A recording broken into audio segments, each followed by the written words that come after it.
Google Stadia. That's Google's new attempt at diving into the video game industry this year. It's their cloud gaming service that focuses on creating, scaling, and connecting people. Here's everything we know about it so far based on today's conference and what I think about it so far. So let's talk hardware. There isn't a console or a box for this service. Instead, Google Stadia, which is what the service is called, will work through Google Chrome across pretty much every compatible device. That can be a tablet, smartphone, Chromecast Ultra, or even a smart TV. You'll also be able to use your own mice, keyboard, or gaming controllers. However, Google is also making their own controller that sort of looks like the Nintendo Switch Pro controller. As far as the actual hardware that's powering the Stadia experience, it's a custom computer at Google's data centers running off a custom AMD GPU and CPU. It clocks in at about 10.7 teraflops of power compared to the 6 on the Xbox One X and the 4.2 on the PS4 Pro.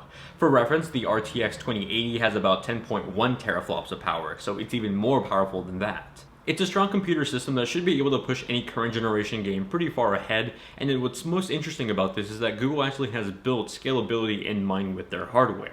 That means that while 10 teraflops is a lot right now, over time you'll actually see data systems upgrade with newer hardware and ultimately better performance for newer games. At launch, Google is aiming to have 1080p 60 and 4K 60 with HDR and surround sound support. That's a big step up from the 1080p 60 test of Assassin's Creed last year. The way the infrastructure is being built out now also means that eventually when the technology is available, people will be able to stream 8K 120 game streams too, but that's way down the timeline.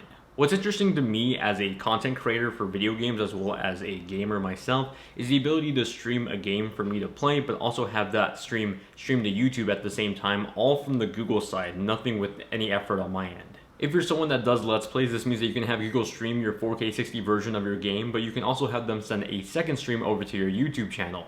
That's amazing, but I also would like to know more about it. Like, can I add a face cam to it, or is it just a gameplay feed? That sort of stuff really matters and we just don't know yet. Now, speaking of streams, with this being Google and the owner of YouTube, you're going to see a lot of integration between the two services. YouTubers will be able to use end title cards to link to the games that their videos are about. If you see a review of Doom on my channel, then you can see a card that will directly load up that game for you in a matter of seconds. That's really impressive and cuts down on the transition time between wanting to play a game and then actually playing it. Available tools through the service also let developers add new features to their games like crowdplay. This is the ability to be watching a streamer playing a multiplayer game and then suddenly join that streamer in the same match with the click of a button. One final impressive feature is found on the Stadia controller, a button that pulls up the voice assistant. With this, you're able to ask for help pretty much for whatever game you're currently playing. Suddenly, a walkthrough for that exact section of the game can be found on YouTube, cutting down the time between you looking for tips and getting back into the game. This controller is also connected to Wi-Fi rather than a local machine. It's an interesting concept because suddenly you can switch from playing on your TV to your phone and just take the controller with you. No need to resync the controller between devices because it's always connected to Stadia through Wi-Fi. Of course, if you suddenly switch different Wi-Fi connections, like if you decide to play with your phone on the go or you want to use your own controller that connects through Bluetooth, that's a different story. Lastly, let's talk about games. We really don't know a lot about it yet. So far, we know that Assassin's Creed Odyssey is on the service and that its software is bringing Doom Eternal to run at 4K 60 at launch. That's about it, and that's a little bit concerning from a gamer standpoint. It leads me to believe as to why they made this presentation at GDC, to get more developers interested. Google claims to have sent out dev kits to about 100 developers, but it doesn't sound too promising right now.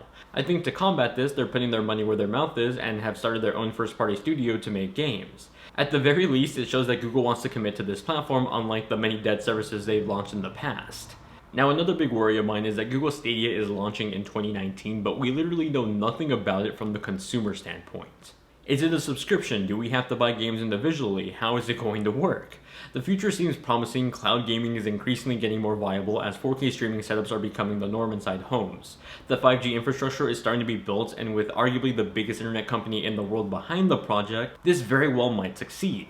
However, there's still a lot of things I'm wary about, like the pricing, the developer support, and the internet requirements. Doesn't it seem weird that an internet cloud gaming company doesn't list their internet requirements for their service?